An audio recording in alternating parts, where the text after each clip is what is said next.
adrenaline, yeah, I do just what I do, and I hope you let me in, yeah.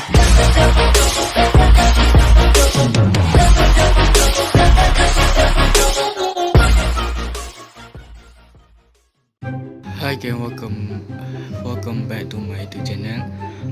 So untuk video kita kali ini akan house tour rumah Ama, iaitu game Bloxburg. So sebelum kita nak house tour, kau jangan lupa like, comment, share and subscribe.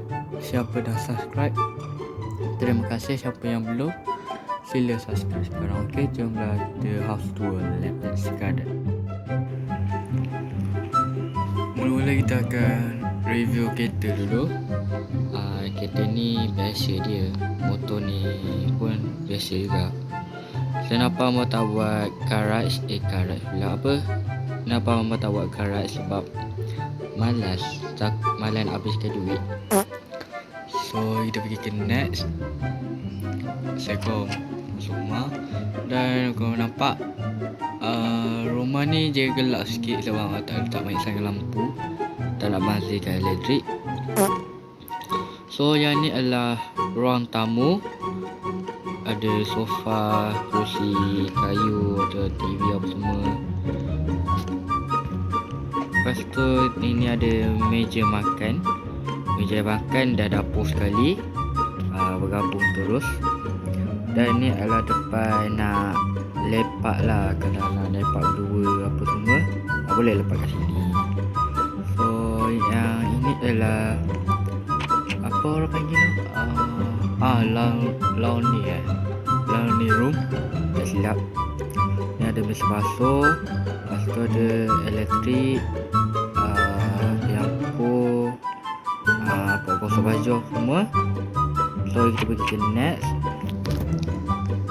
Yang atas. Yang ni adalah tempat bacaan. Kalau nak baca apa-apa ke, baca komik ke, baca buku ke, tak kisahlah. Dan ini adalah bilik solat. Bilik solat, kalau kita nak solat berjemaah ke apa, boleh solat kat sini. Kalau tetamu nak solat. Yang ni kerusi untuk orang tua kalau dia orang tak larat. Dan korang anggap buku ni korang anggap buku ni adalah Al-Quran, okey? So bilik solat dah settle. Dan ini adalah bilik tetamu. Kalau nampak ada gambar baby saja. Saya tanya kenapa. Dan kita ada meja, tempat rak. Dan ini adalah toilet dia. Toilet dia besar. Tak tahu nak letak apa. Nak letak bathtub tak? Nak letak bathtub macam bazirkan duit pula. So letaklah shower ni. Okay.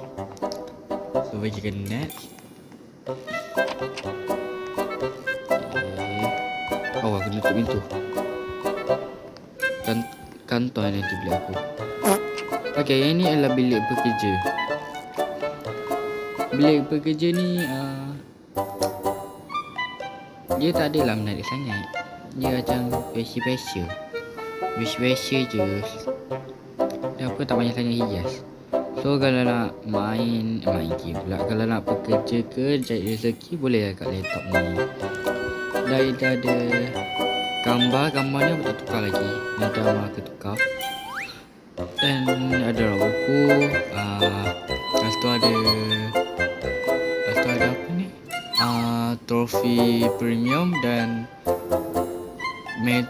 Meteo punya tu kot, update je tu kot. Dan kita pergi ke bilik terakhir, iaitu bilik Ama lah. Okay. Ini adalah bilik Ama, full merah je. Aku tak tahu kenapa Ama nak colourkan rumah ni merah black gitu. Ini ada katil, sofa, gambar Ama Arms. Boleh lah nak tengok TV ke apa. Boleh lah tengok TV. Dan ini adalah tempat baju Ama. Kalau nak bersalin, setiap minggu baju sama je, tak tukar. Dan kita pergi ke tandas. Tandas ada bathtub je. ada bus tak tau. Lepas tu yang ini adalah apa tu? Balcony.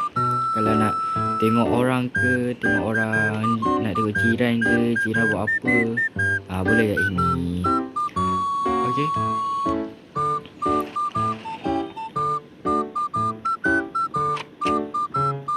So ya, tak ada benda amat nak tunjuk sebab tak ada yang menarik pun. So ya, itu je untuk video Amar kali ni. So Amar harap korang like, comment, share and subscribe. Okay guys, itu je untuk video kali ni. So Amar harap korang tengok video ni sampai habis dan korang enjoy dengan video dan bye bye. Assalamualaikum.